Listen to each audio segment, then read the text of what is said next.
प्रदोष व्रत करने वाले को भोजन नहीं करना चाहिए, ध्यान दीजिएगा।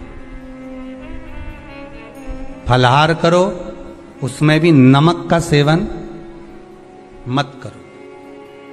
प्रदोष व्रत में नमक का सेवन वर्जित होता है। कारण, क्या कारण होता है? उसका एक कारण माना गया, नमक की वर्जितता। जिस समय पर एक नगर में एक ब्राह्मणी रहती थी, बहुत भाव से सुनिएगा, प्रदोष व्रत, नमक को त्यागने का भाव। प्रदोष व्रत की किताब में भी मिल जाएगा आपको, आप पढ़ेंगे तो सुना होगा आपने। एक ब्राह्मणी रहती थी एक नगर में, उसका पति नहीं था। छोटा सा बालक एक साथ में रहता, छोटा सा बालक।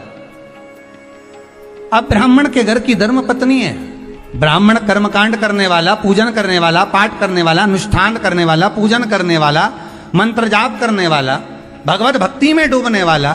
ब्राह्मण तो चले गया, ब्राह्मणी बच्चे के साथ रह रही। क्या करे वो?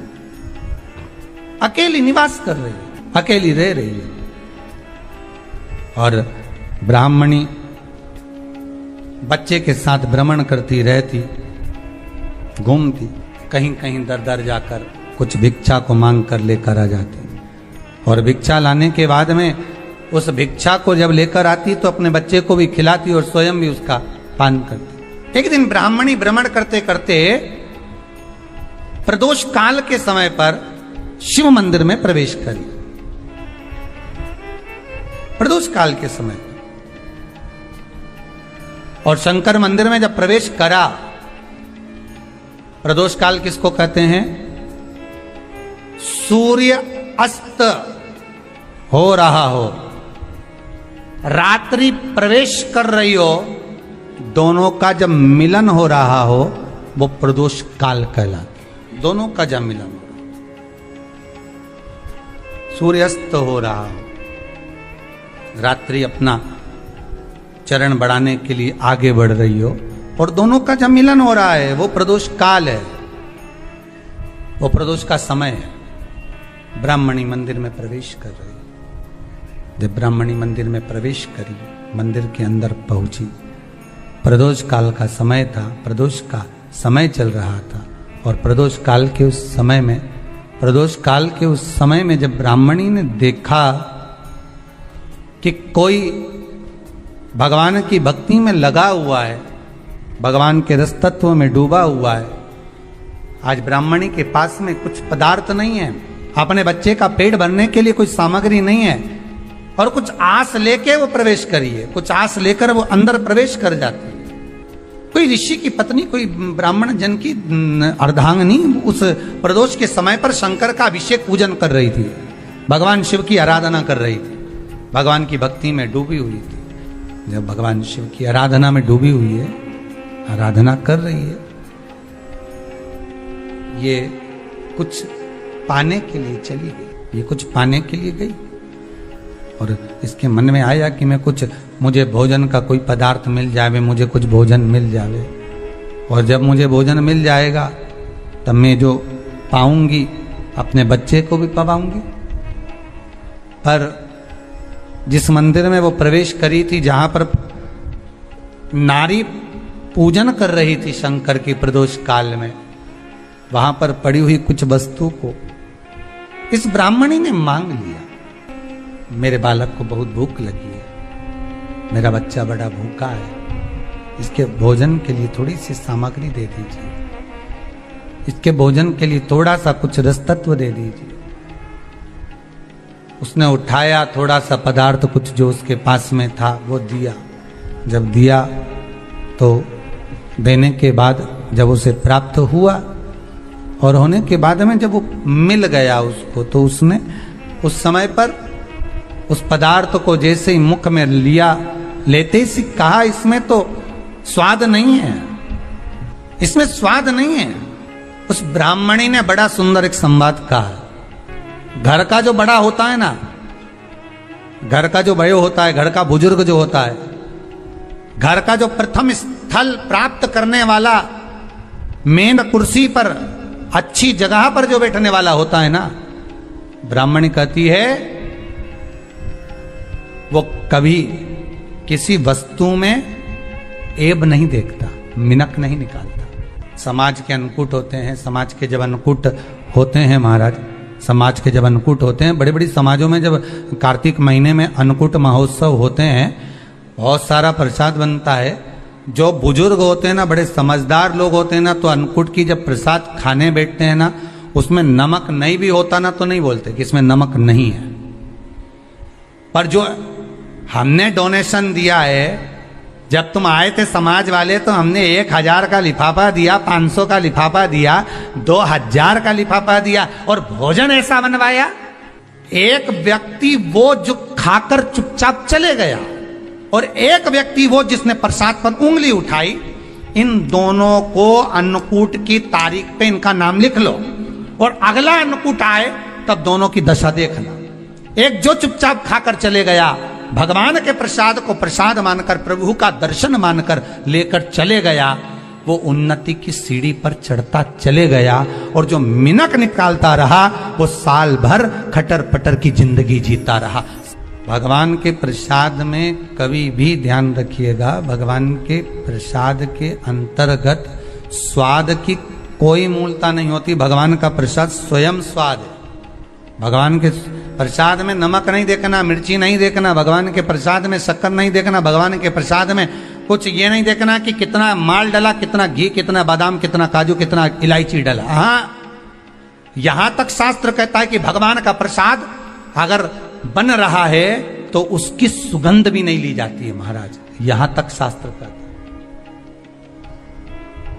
जब तक भगवान उसको पानी ले तब तक उसका सुगंध भी नहीं ली जाती। और कई कई जगह तो भगवान को प्रसाद अगर सूखा सामान हाथ में आ गया, इलायची कैसी है, मंदिर के अंदर जाने वाली है भगवान को डालने के लिए, लाओ यार किसकी दुकान से आई इलायची बताओ, इलायची तो 25 बार सूंघा, हाँ हाँ अच्छी है, अब सूंघ लिया तो भगवान इसको स्वीकार करेगा क्या? अरे जम के तो बोलो। एक फूल तुमने बगीचे से तोड़ा और सोचा इसमें पहले मैं सूंघ लेती हूं, इसमें स्वाद है कि नहीं, इस फूल में गंध है कि नहीं, इसमें सुगंध है कि नहीं, और फूल सूंघ लिया, उसके बाद तुम भगवान को देखो, भगवान स्वीकार करेगा नहीं। कई कई घरों में तो हंडी से दाल चलाती जाए ने हाथ में डाल के। महाराज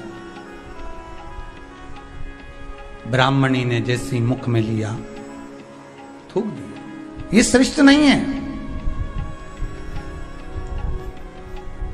जो ऋषि की पत्नी अंदर पूजन कर रही थी प्रदोष काल में, उसने कह दिया, आपका चेहरा बता रहा है कि आप ब्राह्मण की धर्म पत्नी, पर आज आप दर दर जाकर अगर भिक्षा मांग रही हो, दर दर जाकर अगर भीख मांग रही हो, दर दर जाकर भिक्षा को मांग रही हो, तो इसमें आपके पति का दोष नहीं है, दोष आपका है। क्योंकि आप भगवान के प्रसाद में भी जो स्वाद देखी थी ना, ये आपका एक जन्म का नहीं है, ये ना जाने कितने जन्म का है। ब्राह्मणी के मस्तिष्क में बैठ गया, ब्राह्मणी के उस वो कहा ना, वो बक्कल में नहीं अक्कल में बैठ गया कि ये स्वाद नहीं देखना। इसलिए प्रदोष व्रत के अंतर्गत ब्राह्मणी ने उस दिन से विचार कर लिया कि जैसे आप पूजन कर रही हो, जैसे आप अर्चना कर रही हो, जैसे आप आराधना कर रही हो, ऐसी आराधना, ऐसी पूजन, ऐसी भक्ति मैं भी करूंगी, ऐसी आराधना मैं भी करूंगी।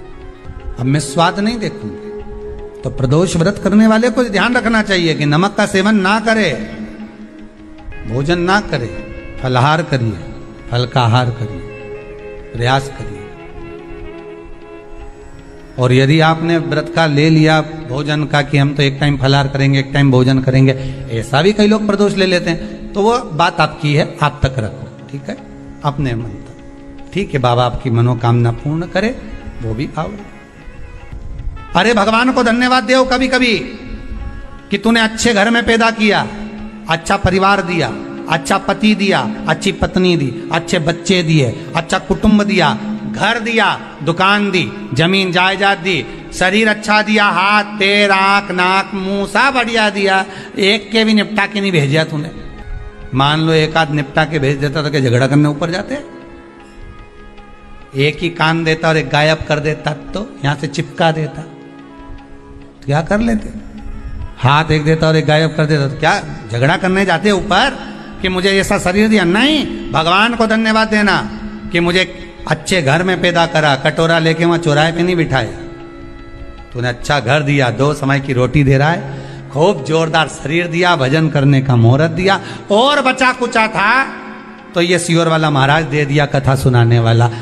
शाम के समय पर प्रदोष काल में बेलपत्री के पेड़ के नीचे, चाहे शंकर के मंदिर के दरवाजे पर या शिव मंदिर में, अगर आप प्रदोष के दिन दिया लगाते हो, सोमवार के दिन दिया लगाते हो, तो ऐसा कोई व्यक्ति नहीं जिसको मेरे देव अधिदेव महादेव मेरा विश्वनाथ भंडार नहीं भरता हो, खाली नहीं छोड़ेगा, दे देगा, भंडार भर देगा, कमी तो नहीं रख सकता, ये पक्का। पर तुम करना ही नहीं चाह, 2-4 सोमवार करो और उसके बाद के तो महाराज जी हमने तो करा था, हमको तो मिला ही नहीं। 2-1 प्रदोष करा तुमने, अरे 1 साल करो, सारे दर बदर भी तो अपन ठोकर खा कर आए, इतना साल निकाला अपन ने, और 6 महीना 3 महीना 4 महीना भगवान से निवेदन तो करो, दिल से कहो तो सरी, नी भंडार भरे तो बात दूसरी, एक बार बोलो तो। पर जगत के लोगों के सामने जाकर मत कहना, कहना तो देव अधिदेव महादेव से कहना। प्रदोष व्रत करने वाले को प्रदोष के दिन प्रयास करना चाहिए कि रात्रि के समय पर आधा घंटा, 10 मिनट, 20 मिनट जागरण करे। जागरण मतलब थोड़ा भगवान का भजन कर ले, भले 4-5 माताएं इकट्ठी नहीं हो तो अपन अकेले ही कर लो। अपन अकेले कम है क्या भाई, अपन कम पड़े, आराधना अकेले भी करो, जागरण करो।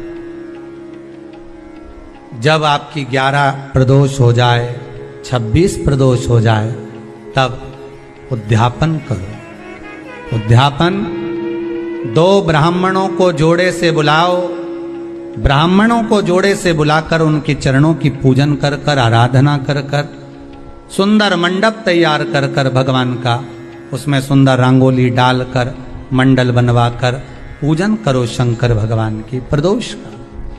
एक दिन पहले गणेश की आराधना करो, पूजन करो, और प्रदोष वाले दिन जो मंडल बनाए हैं पूजन अर्चना करने के लिए, जो स्थान दिया है उसकी आराधना करो।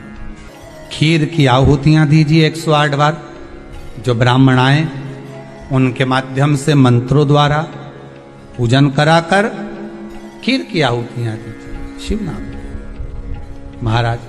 फिर ब्राह्मणों को जोड़े से भोजन कराकर, चरणों को नमन कर कर, दक्षिणा प्रदान कर कर, निवेदन कर कर ब्राह्मणों से कहें, हे ब्राह्मण देवता, आप हमें आशीर्वाद प्रदान करें कि जिस प्रदोष का हमने व्रत किया है उस व्रत का पुण्य फल हमें प्राप्त हो। ऐसा ब्राह्मण चरण को नमन कर कर, प्रणाम कर कर उनसे अपने मस्तक पर अक्षत छुड़वाएं। फिर नमन कर कर, भोजन कराकर विदा करें। शाम को भगवान का जागरण करें। ऐसे प्रदोष व्रत का उद्यापन कर अपने जीवन को सार्थक बनाएं। ऐसा सुंदर प्रदोष व्रत का व्याख्यान वर्णन स्कंद पुराण में करा गया। वही स्कंद पुराण का प्रदोष व्रत का वर्णन आपको शिव महापुराण के इस सुंदर संवाद में किया गया।